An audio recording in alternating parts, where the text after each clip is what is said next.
मुजफ्फरनगर की त्यागी धर्मशाला में आस्था के आरोही किताब का सुखदेव आश्रम के महंत स्वामी ओमानंद महाराज ने विमोचन किया।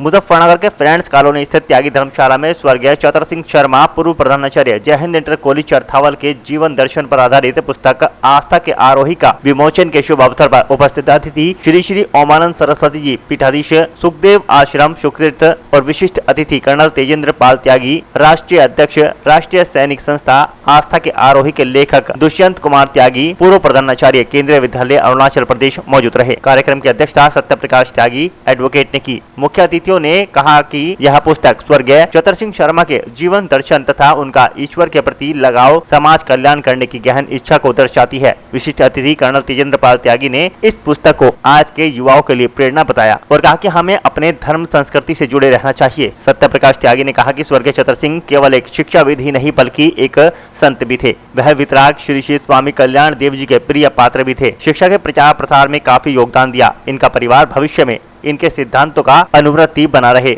ऐसा सभी ने आशीर्वाद दिया। कार्यक्रम का संचालन अविनाश त्यागी प्रधानाचार्य बड़कली इंटर कॉलेज व सुरेश चंद्र त्यागी ने किया। हर त्यागी एक ब्रह्म ऋषि है और ब्रह्म ऋषि की ये जिम्मेदारी है कि वो सरकार को, जो भी गवर्नमेंट में है,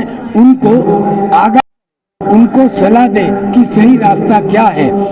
हिंदुस्तान जो वासुदेव कुटुंबकम कहने वाला पूरी दुनिया में तब से, जब और लोग उंगली पकड़कर चलना भी नहीं सीखे थे, तब से हमने ये कहा कि वसुधा ही कुटुंब है उदार वृत्ति वालों का। और ऐसे हिंदुस्तान को यूनाइटेड नेशंस की सिक्योरिटी काउंसिल में नहीं रखा गया, पर अब हम रहना भी नहीं चाहते। हमारा ये कहना है, आज ब्रह्म ऋषियों ने यूनानिमसली ये निर्णय लिया है कि हम सरकार से कहेंगे कि वो यूनाइटेड नेशंस की जनरल असेंबली में ये प्रस्ताव उठाएं कि हमारे प्रतिनिधि डॉक्टर रामास्वामी मुडलियार ने 26 जून 1945 को चार्टर पर साइन करते समय वीटो पावर पर 10 साल का प्रतिबंध लगा दिया था। 10वें साल के बाद उसे खत्म हो जाना चाहिए था और ये उस चार्टर की धारा 109 में लिखा हुआ है, लेकिन वो खत्म नहीं हुआ।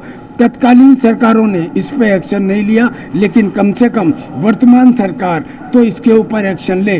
कारण दो, पहला कि वर्तमान सरकार का जो नेतृत्व करते हैं वो एक इफेक्टिव लीडर है। इफेक्टिव लीडर किंग जॉन और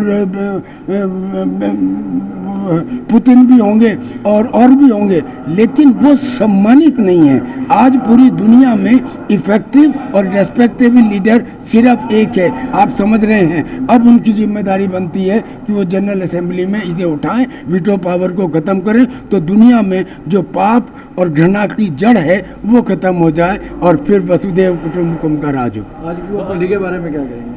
आज की युवा पीढ़ी के लिए क्या आदेश है? आज की युवा पीढ़ी के लिए आदेश है कि हिंदुस्तान में एक भी ऐसा को तो वो पहले एक करने के लिए, मोबिलाइज करने के लिए और लोहे को मैग्नेट बनाने के लिए सब चीज़ों को कम से कम एक बिंदु पर एक होना होगा। और वो जो एक बिंदु है वो विचारधारा भी है, वो आपका हथियार भी है, वो आपका स्लोगन भी है, और वो एक बिंदु है जय हिंद। हम ये तय कर लें, संकल्प ले लें कि हम आज से गुड मॉर्निंग, नमस्ते, आदाब, सत श्री अकाल इन सबको अवकाश देंगे।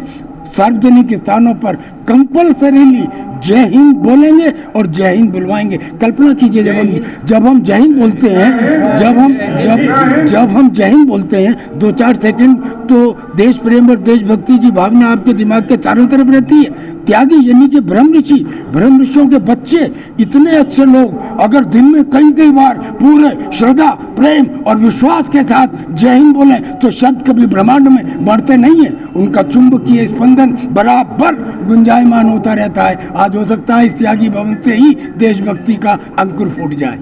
जय। जो आज का पूरा कार्यक्रम है वो चतर सिंह शर्मा जी के लिए है। स्वर्गीय चतर सिंह शर्मा जिन्होंने चरथावल में एक कॉलेज की स्थापना की जिसका नाम है जय हिंद इंटर कॉलेज। आपने सुना है कहीं पर जय हिंद नाम से? यानी कि वो एक किसान थे, वो एक सामाजिक कार्यकर्ता थे, वो एक राजनीतिक व्यक्ति भी थे, वो एक ग्रेट फिलैंथ्रोपिस्ट भी थे।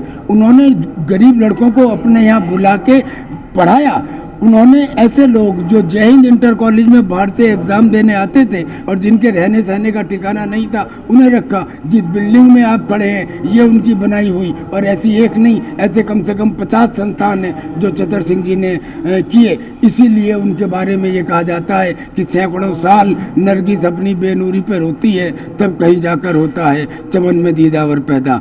और उनके दामाद दुष्यंत जी, जिन्होंने उनके ऊपर किताब लिखी आस्था के आरोही, कमाल, वो खुद अरुणाचल प्रदेश में रहे हैं। और उनके बेटे अश्वनी त्यागी जी हमारे बीच में हैं।